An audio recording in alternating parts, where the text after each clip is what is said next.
Last 1 month నుంచి మన ఇండియాలో 500 నోట్స్ బ్యాన్ అని సోషల్ మీడియా, న్యూస్ ఛానల్స్‌లో ట్రెండ్ అవుతుంది. దానివల్ల ప్రజలు ఆందోళనలో ఉన్నారు.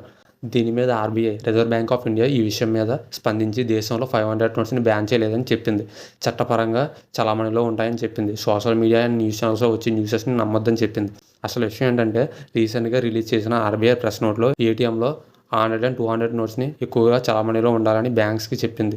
దీనివల్ల 500 నోట్స్‌ని రద్దు చేస్తున్నారేమో అని సోషల్ మీడియాలో వైరల్ చేశారు. దాని మీద RBI, reserve bank of India 500 నోట్స్‌ని రద్దు చేయాలని నిర్ణయం తీసుకోలేదని చెప్పింది. కానీ 500 నోట్స్‌ని రద్దు చేసే అవకాశాలు ఎక్కువగా ఉన్నాయి.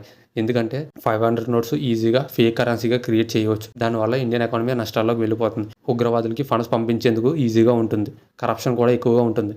బ్యాంక్స్‌కి ట్యాక్స్ కట్టకుండా ఉండేందుకు ఈజీగా ఉంటుంది. ఇవన్నీ జరగకుండా ఉండాలి అంటే 500 నోట్స్‌ని బ్యాన్ చేయాలి. దీని మీద మీ ఒపీనియన్ ఏంటో కామెంట్ చేయండి. ఈ రోజు నుంచి ప్రతిరోజు ఒక కొత్త వీడియోతో కొత్త టెక్నాలజీ మీ ముందుకు తీసుకొస్తాను. మీరు చేయాల్సిందల్లా ఒకటే, ఫాలో చేసుకొని పెట్టుకోండి. నా వీడియోస్ మీ వరకు వస్తాయి.